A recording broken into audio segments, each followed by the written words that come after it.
Good afternoon, everybody.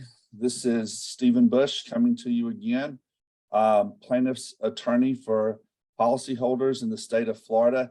And, you know, we released a video of some whistleblowers, and we've had other whistleblowers who have come out and said, hey, listen, you know, I'm having some of the same problems and some things that are even worse than what you reported on earlier. And so I wanted to give them an opportunity to have their day and to say what they wanted to say. And one of those is Jordan here. And Jordan is with us. And Jordan is an insurance adjuster who works for the insurance companies as well. And he's experienced some things that are less than, shall we say, the way they should be. And so Jordan, welcome and thank you for coming today. Thank you for stepping up and for telling us your side of the story and what you've heard and experienced. So why don't you first start with, you were deployed to Ian, is that correct? Yes, sir, I was. Okay, and why don't you tell us a little bit about your experience there after you went out and met with the policyholders, you looked at their damages, and you turned in your scopes of work, correct? Right. So, yeah, I get deployed out to Hurricane Ian, you know, the Fort Myers, the Port Charlotte, Northport areas where there was some pretty extreme, severe damage on these homes. I mean, I went into homes that were virtually untouched, and then I went into homes that were completely destroyed.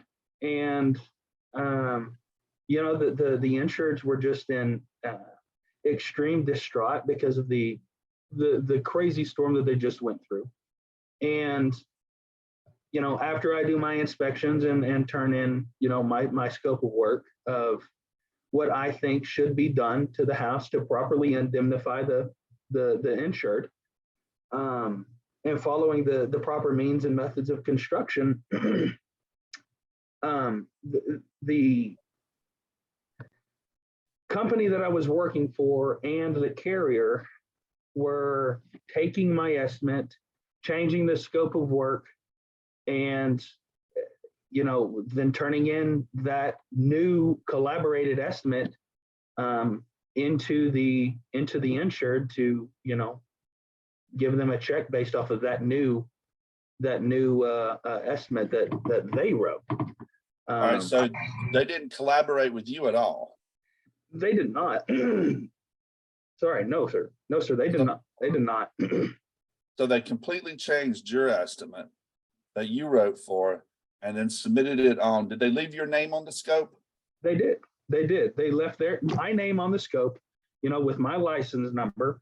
The collaborator did not leave, you know, their name or insert their name as a collaborator, if you will, right? They just, sorry, they would change the estimate, the general loss report, and the photo report. They would, you know, change all these things that would, you know, in the on the first half, the first end of the storm, you know, would have, in my opinion, properly indemnified the policy owners. How did they change your photo report?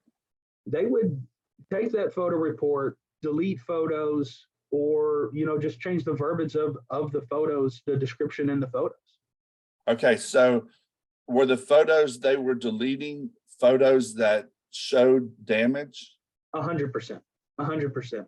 Okay, and then whether it was physical damage that you could see with the photo or in the photo, or if it was a photo of a moisture meter, you know, reading the moisture content inside of a wall or on a baseboard, on a piece of crown molding, on, you know, bamboo hardwood flooring.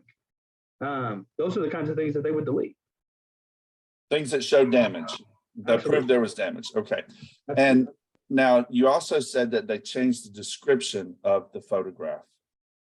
Yes, I would go into detail, and in some of the descriptions of the photographs, and I would say, you know, this roof has significant granule loss, therefore, you know, diminishing the functionality of the asphalt shingle.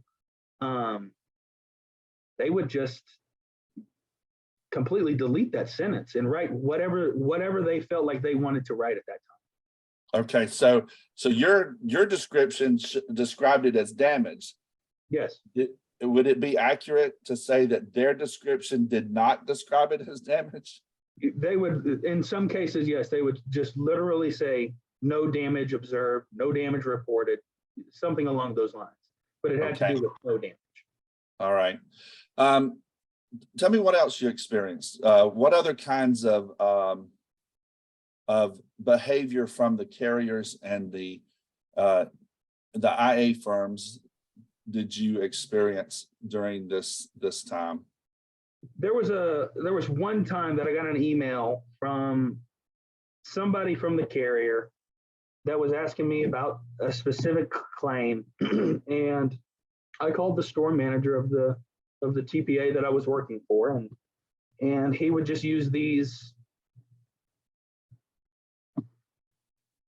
inappropriate slurs, I guess.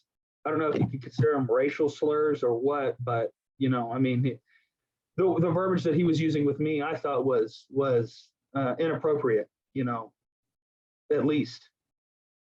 So things like that, we would have these, we would hold these large Zoom meetings or conference calls, and the store manager would, start telling us all of these new guidelines that we had to follow. In the beginning of the storm, this is how it went. In the beginning of the storm, we get this call, X amount of adjusters. I don't know how many that was, but X amount of adjusters gets a phone call, and we're told in an email, that we can pretty much write for whatever we want because of the kind of storm that's about to hit Florida.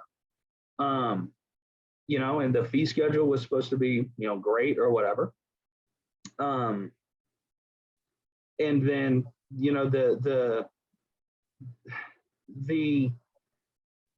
TPA would hold these conference calls and say, hey, you can't write for, tile roofs. You can't write for, the 75, they wanted us to go by a 75% rule on shingle roofs, that if the roof was damaged 75%, then you could,